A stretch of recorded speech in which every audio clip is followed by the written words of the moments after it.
Hello everyone. अब तक हम लोग पढ़ाई कर रहे थे गॉसेज लॉ और उसके एप्लीकेशन के बारे में, लेकिन आज हम लोग को क्या पढ़ना है? हम लोग पढ़ेंगे गॉसेज लॉ से रिलेटेड या गॉसेज लॉ के एप्लीकेशन से रिलेटेड कुछ इंपॉर्टेंट न्यूमेरिकल प्रॉब्लम्स के बारे में जो अक्सर 12th क्लास के एग्जाम में पूछे जाते हैं। मतलब 12th क्लास से रिलेटेड इंपॉर्टेंट न्यूमेरिकल प्रॉब्लम्स के बारे में आज के वीडियो में हम लोगों को पढ़ाई करना है। तो आज का जो फर्स्ट प्रॉब्लम है, calculate the electric field at a point near the surface of a charged conductor. ठीक है, तो यहां देखिए, ये जो चार्ज कंडक्टर है वो किसी भी शेप साइज का हो सकता है। यहां एक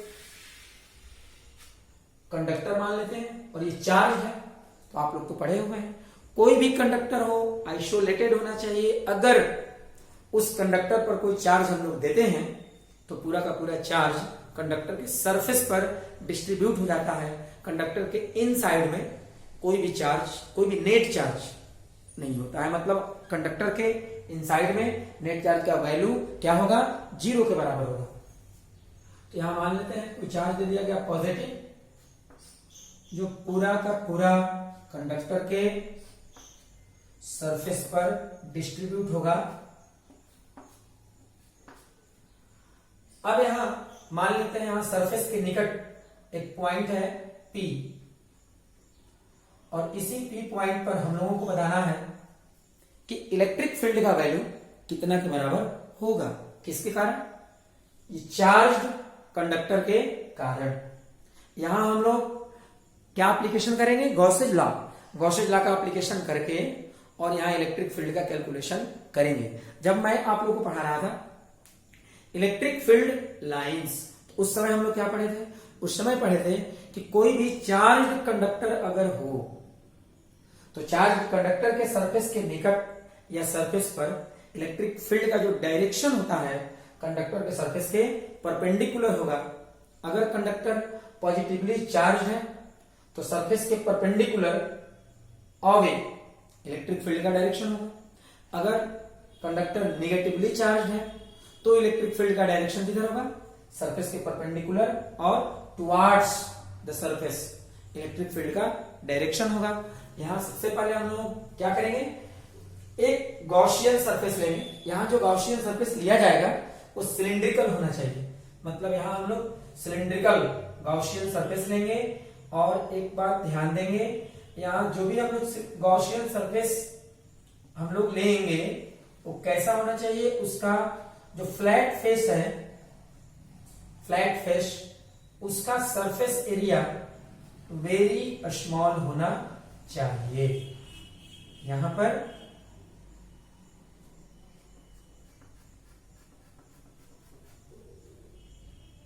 ये फ्लैट फेस का सरफेस एरिया वेरी स्मॉल, इधर मान लेते हैं DA और यहां भी मान लेते हैं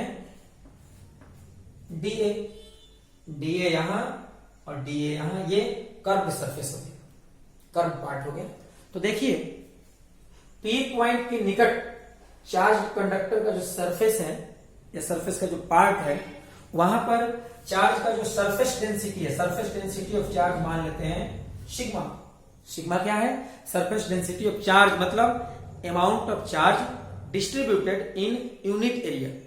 तो ये सिग्मा, ये स्मॉल फ्लैट फेस, मतलब जो सिलिंड्रिकल गॉसियन सरफेस है उसका फ्लैट फेस का एरिया DA वेरी स्मॉल इसलिए लिया गया है कि देखिए आप लोग, कोई भी चार्ज कंडक्टर हो, यहां सरफेस इरेगुलर है, कहीं सरफेस का कर्वेचर कम है और कहीं सरफेस का कर्वेचर अधिक है।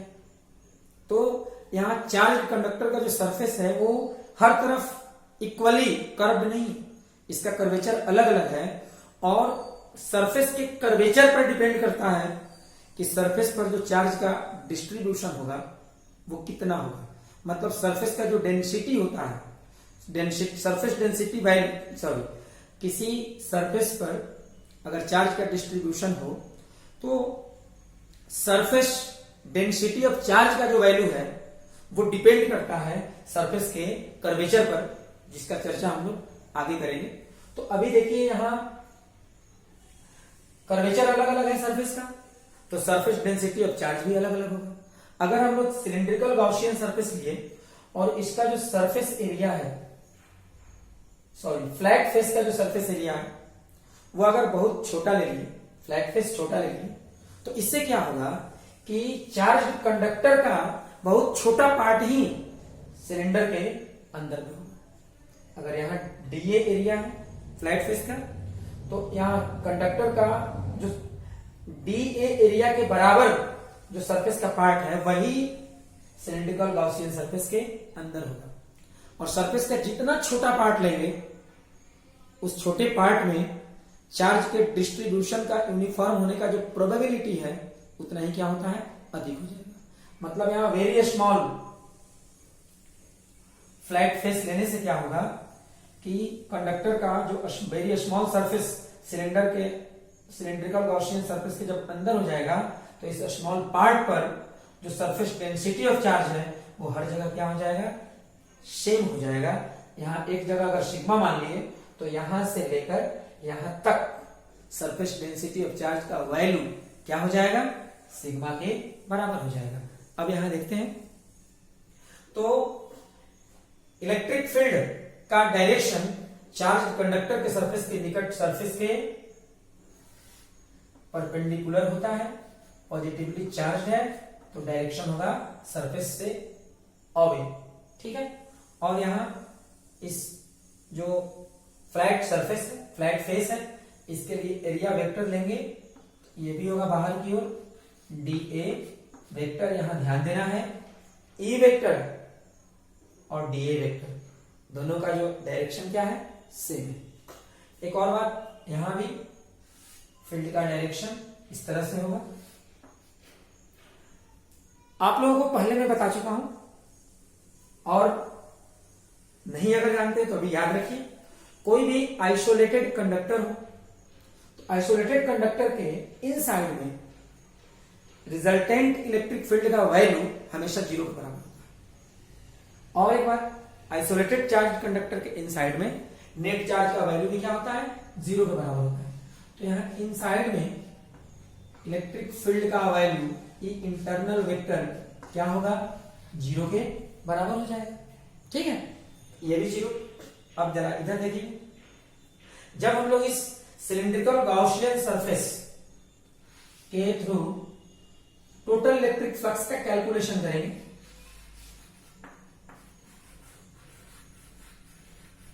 सिलिंड्रिकल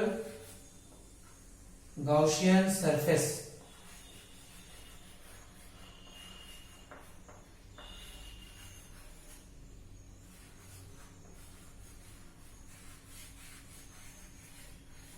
देखिए, तो किसी भी सिलेंडर में 3 पार्ट्स होते हैं, 2 फ्लैट पार्ट मतलब 2 सरफेस फ्लैट और एक कर्व्ड। यहां देखना है सिलिंड्रिकल गॉसियन सरफेस का कुछ पार्ट कंडक्टर के इनसाइड में और कुछ पार्ट कंडक्टर के आउटसाइड में।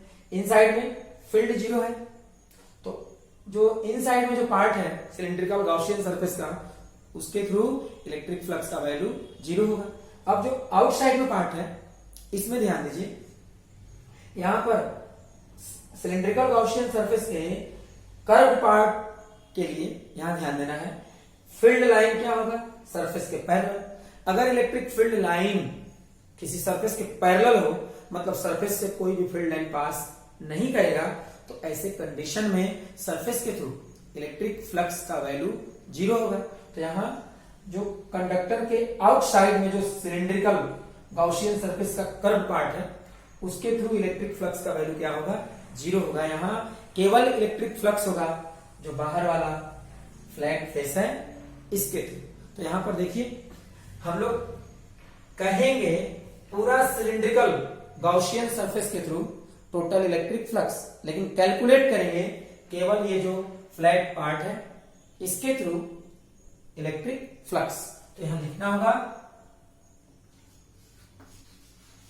The total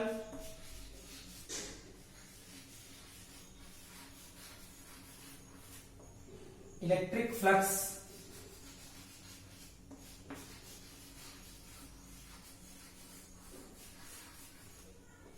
through the cylindrical Gaussian surface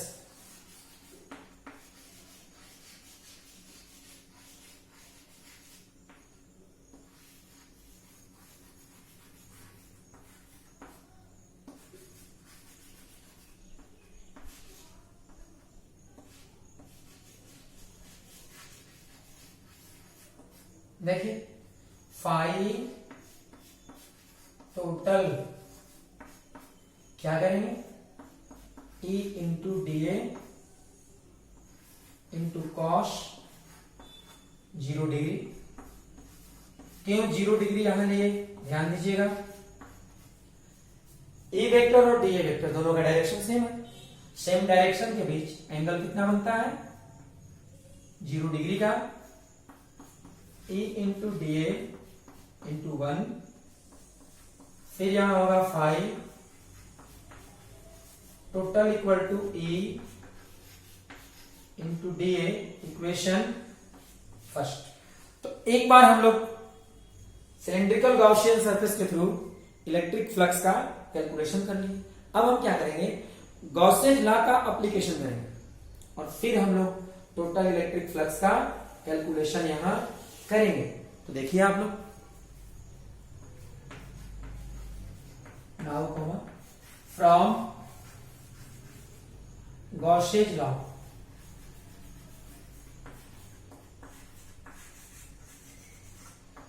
क्या होगा, the total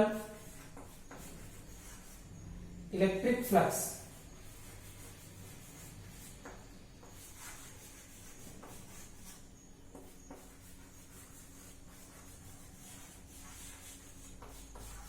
through the cylindrical Gaussian surface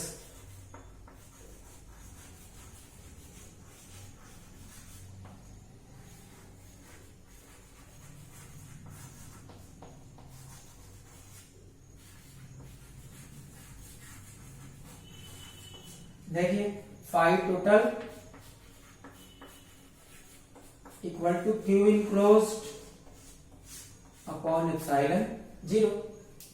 तो यहां देखिए क्या ध्यान देना है, क्यू इनक्लोज्ड मतलब जिस क्लोज्ड सरफेस के लिए हम लोग गॉसेज लॉ का एप्लीकेशन कर रहे हैं ना, उस क्लोज्ड सरफेस के अंदर में टोटल इलेक्ट्रिक चार्ज। तो यहां देखिए ये सिलिंड्रिकल गॉसियन सरफेस है और जितना गॉसियन सरफेस के फ्लैट फेस का एरिया है कंडक्टर के सरफेस का उतना ही पार्ट, इतना एरिया के बराबर सरफेस सिलेंडर के क्या रहेगा, अंदर रहेगा। मतलब हम लोगों को क्या करना है, सिलिंड्रिकल गॉसियन सरफेस के थ्रू जब कैलकुलेट करना है टोटल इलेक्ट्रिक चार्ज, तो हम लोग केवल यहां से लेकर यहां तक जो सरफेस है जिसका एरिया डीए है, इतना पर टोटल इलेक्ट्रिक चार्ज का कैलकुलेशन कर देंगे। कैसे, सिग्मा, सिग्मा क्या है, surface density of charge. Sigma बराबर क्या होता है, Q upon A, total charge divided by total area. तो यहां पर अगर क्यू फाइंड करना हो तो क्या हो जाएगा, सिग्मा इंटू ए।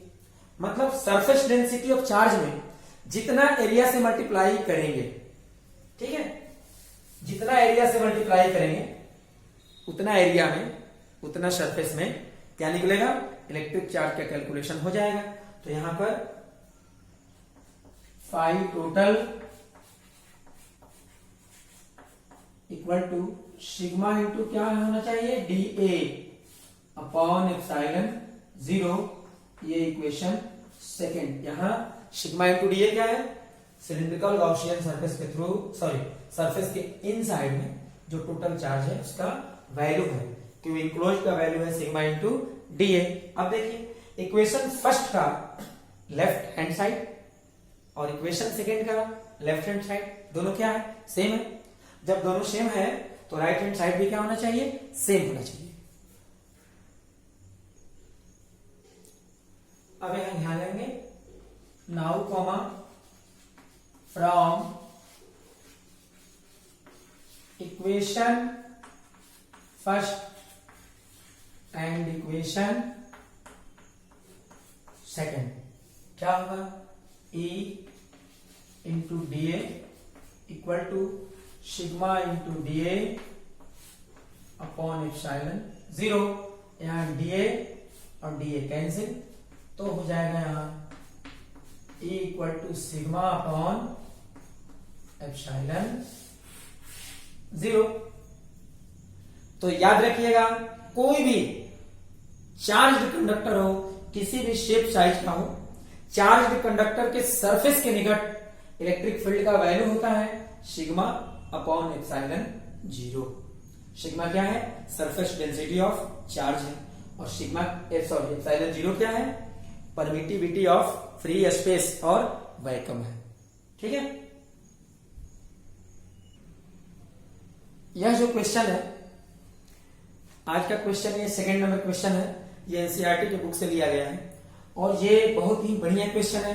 इस क्वेश्चन में दिया गया है दो पैरेलल प्लेट है, दो प्लेट हैं जो एक दूसरे के कैसे होने चाहिए, पैरेलल, इस तरह से। ठीक है, तो यहां दो पैरेलल प्लेट हैं और दोनों कंडक्टर के बने हुए हैं, दोनों कंडक्टिंग प्लेट्स हैं, दोनों लार्ज हैं, बहुत बहुत क्या है, बड़े हैं और एक दूसरे के पैरेलल भी हैं।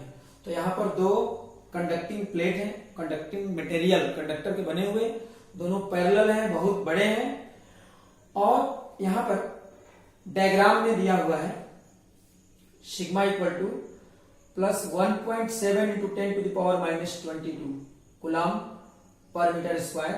मतलब एक प्लेट पर जो चार्ज का डिस्ट्रीब्यूशन हुआ है उसका सरफेस डेंसिटी ऑफ चार्ज है 1.7 into 10 to the power minus 22 coulomb per metre square, लेकिन पॉजिटिव है, मतलब यहाँ पॉजिटिव चार्ज का डिस्ट्रीब्यूशन हुआ है। और इस प्लेट पर क्या है, यहाँ निगेटिव चार्ज का डिस्ट्रीब्यूशन हुआ है, लेकिन सरफेस डेंसिटी ऑफ चार्ज का जो मैग्नीट्यूड है, जितना इस प्लेट के लिए है उतना ही इस प्लेट के लिए है। अब यह कह रहा है कि इस पूरे सिस्टम के कारण इलेक्ट्रिक फील्ड का कैलकुलेशन करिए, मतलब रिजल्टेंट इलेक्ट्रिक फील्ड का कैलकुलेशन करिए फर्स्ट प्लेट के आउटर रीजन मतलब इधर, सेकेंड प्लेट के आउटर रीजन मतलब इधर, और दोनों प्लेट का जो बीच का स्पेस है इसमें कहीं इलेक्ट्रिक फील्ड का कैलकुलेशन करिए। क्वेश्चन नंबर 3 में है, तो हम लोग अभी ये इसका सॉल्यूशन करेंगे, ध्यान से आप लोग देखिए। यहां हम लोग को ध्यान देना है, अगर कोई एक प्लेट केवल होता, ये या ये, अगर अकेला कोई प्लेट रहे और उस पर आप चार्ज देते हैं तो चार्ज प्लेट के प्रत्येक सरफेस पर डिस्ट्रीब्यूट होता है। लेकिन यहां तो दो प्लेट, यहां पॉजिटिव चार्ज दिया गया और इस प्लेट पर निगेटिव दिया गया है, तो पॉजिटिव चार्ज और निगेटिव चार्ज एक दूसरे पर फोर्स से एक्सर्ट करके अपनी ओर क्या करते हैं, अट्रैक्ट करते हैं।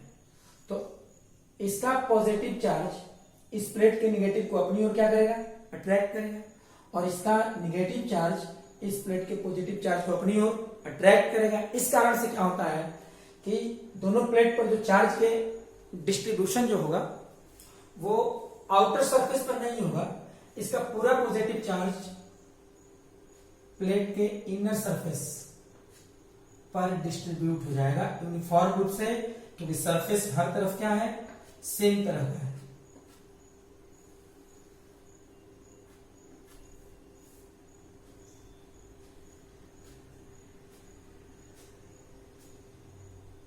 देखेंगे आप इस तरह से। अब यहां पर क्या होगा, ये दोनों प्लेट इस तरह से रहेंगे ऐसे। ये क्वेश्चन में दिया गया है लार्ज प्लेट है, मतलब सरफेस का एरिया बहुत बहुत क्या होगा, बड़ा होगा, और उस पर चार्ज यूनिफॉर्मली डिस्ट्रीब्यूटेड है। तो हम लोगों के पास अभी इस क्वेश्चन में दो large plane surface charge distribution हो गए, एक ये और एक ये।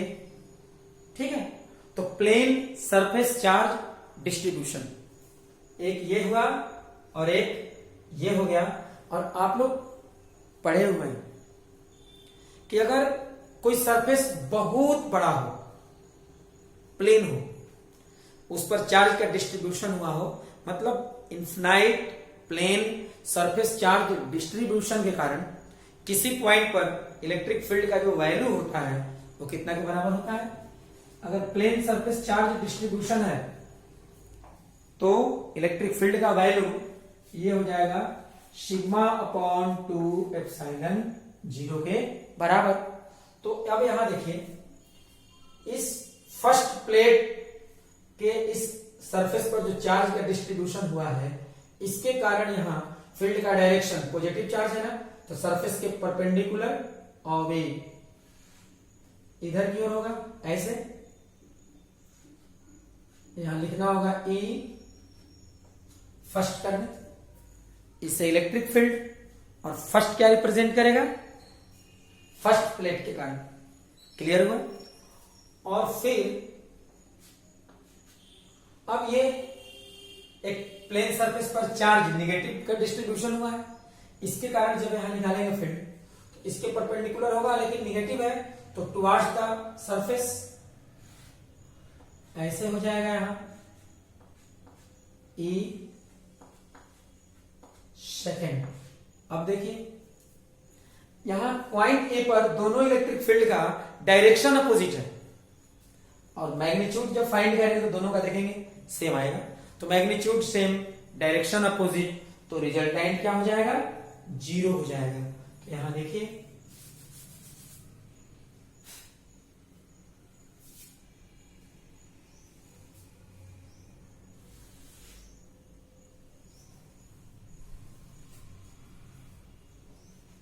अब यहां लिखना होगा फर्स्ट एक नंबर में क्या है?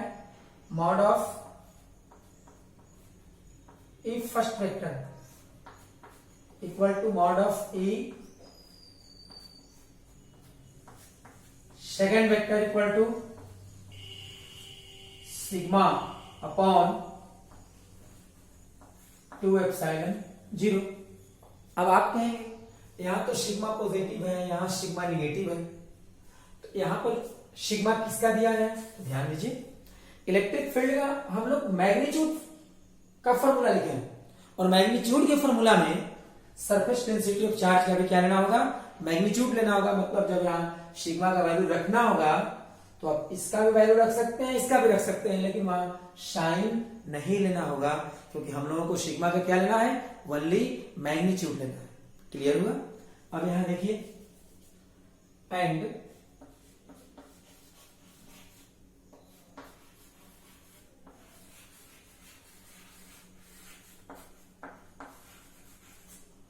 the direction of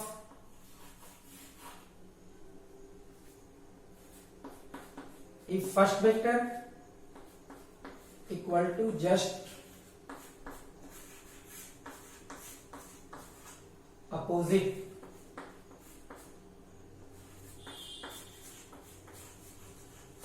to the direction of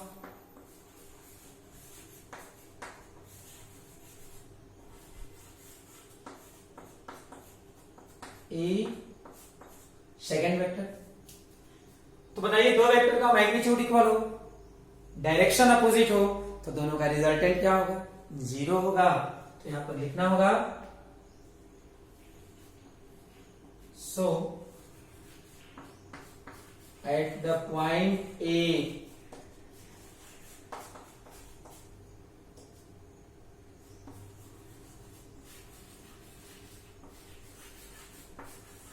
the resultant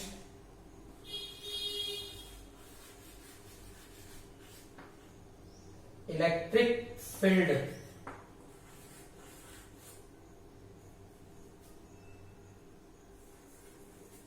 यहां जो है यहां पॉइंट ए पर resultant electric field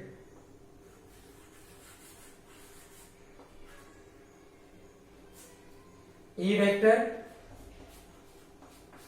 equal to E first vector plus E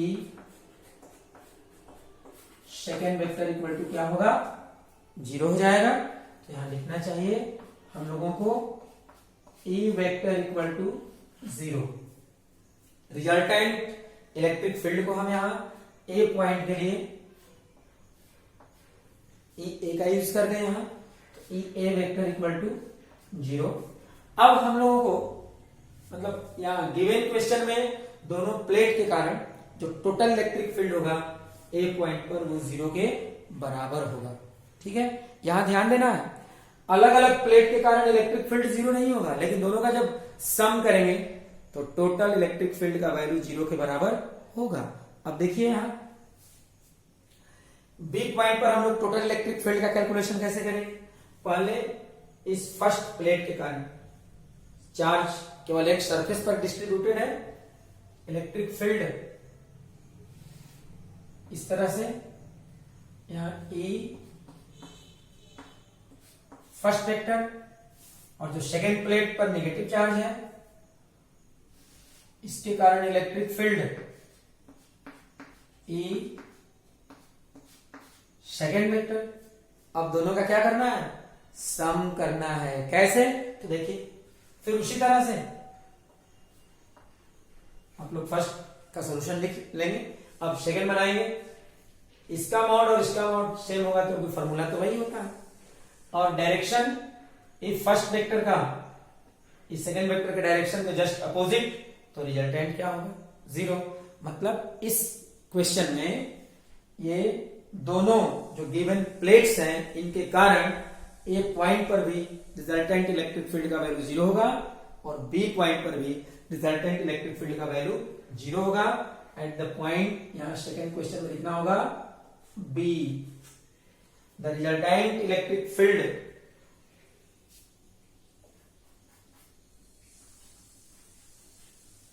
equal to 0। ठीक है, ऐसे हो। अब हम लोग पढ़ेंगे लास्ट इसका क्वेश्चन जो है क्वेश्चन नंबर 3।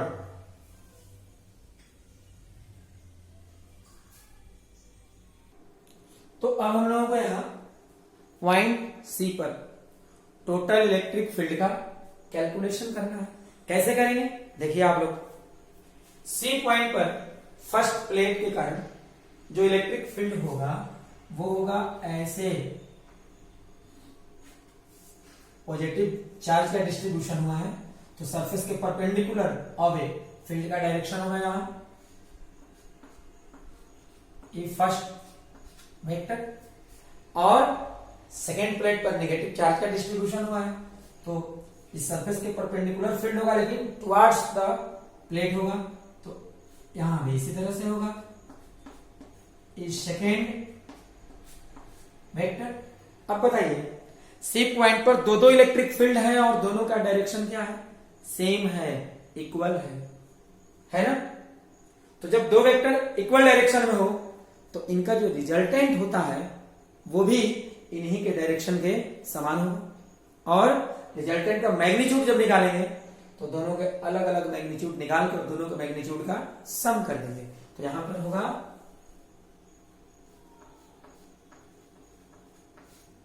थर्ड या mod of E first vector equal to mod of E second vector equal to sigma upon 2 epsilon 0 and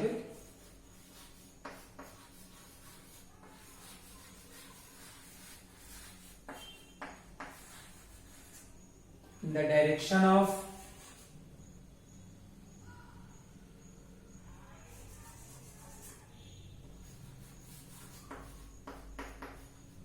if first vector equal to the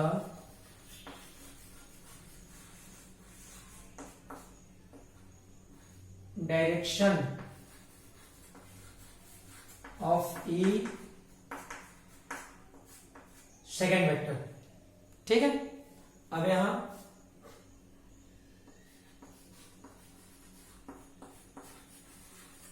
the resultant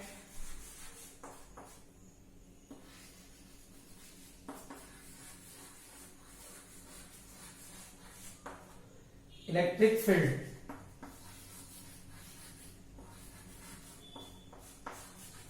eight the point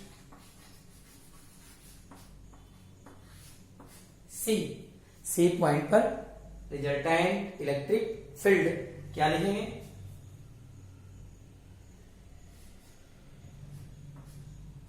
E at C equal to E first vector. पहले हमें क्या find करना है, magnitude find करेंगे, तो ये हो जाएगा, देखिए E फर्स्ट वेक्टर और सेकंड वेक्टर दोनों का डायरेक्शन सेम है। अगर सेम डायरेक्शन में दो वेक्टर हो तो रिजल्टेंट का मैग्नीट्यूड जब फाइंड करना होगा तो क्या करेंगे हम लोग, दोनों वेक्टर के मैग्नीट्यूड निकाल के सम कर देंगे। तो E फर्स्ट वेक्टर का amount plus E second vector का अमाउंट तो हम लोग फाइंड कर ही चुके हैं, यहां लिख के और सॉल्व कर देंगे तो पूरा आंसर आ जाएगा। एक और बात ध्यान देना है, जो रिजल्टेंट इलेक्ट्रिक फील्ड है सी पॉइंट पर, उसका डायरेक्शन इन्हीं के डायरेक्शन में होगा, मतलब from positive plate to negative plate, इस तरह से होगा, ऐसे E C vector equal to E first vector plus E second vector. Clear हो गया? तो हम लोग यहां तक अभी जस्ट पढ़े थे। अब इसके बाद देखेंगे आप लोग सी पॉइंट पर हम लोगों को इलेक्ट्रिक फील्ड का मैग्नीट्यूड फाइंड करना है। इस फर्स्ट वेक्टर का मैग्नीट्यूड क्या था, सिग्मा अपॉन 2 एप्सिलॉन 0, इसका भी था वही सिग्मा अपॉन 2 एप्सिलॉन 0। जब आप इसे सॉल्व करोगे, sigma upon 2 epsilon not, sigma upon 2 epsilon not solve करेंगे तो क्या आएगा, सिग्मा अपॉन एप्सिलॉन 0। और अब यहां देखिए 1 upon 4 pi epsilon 0 into 4 pi sigma. ठीक है, अब यहां क्या करेंगे, 4 पाई से ऊपर मल्टीप्लाई कर दिए और 4 पाई से डिवाइड कर दिए। ऐसा करने से क्या होगा, 1 अपॉन 4 पाई एप्सिलॉन नॉट का वैल्यू तो हम लोग पढ़े हुए हैं, क्या होता है 9 into 10 to the power 9।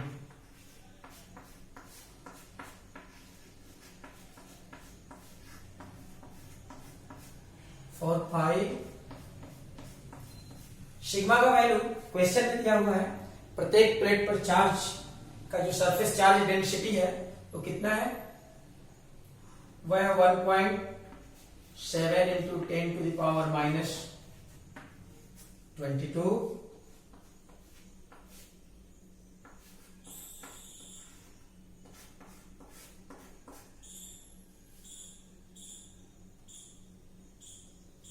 One 1.7 into 9 ये हो जाएगा 1,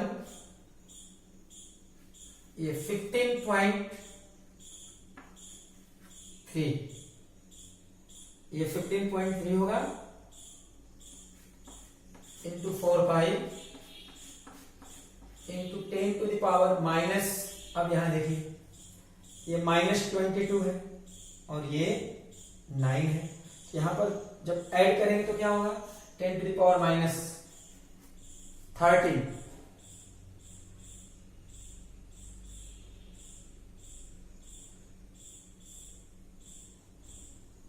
अब यहां देखिए सब लोग, फिर यहां से mod of AC vector equal to multiply करेंगे यहां 4 इंटू 3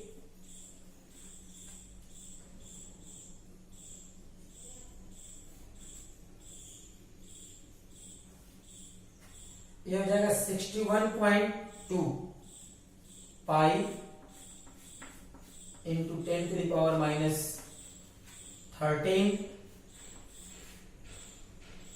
इसे और हम लोग थोड़ा सॉल्व कर सकते हैं,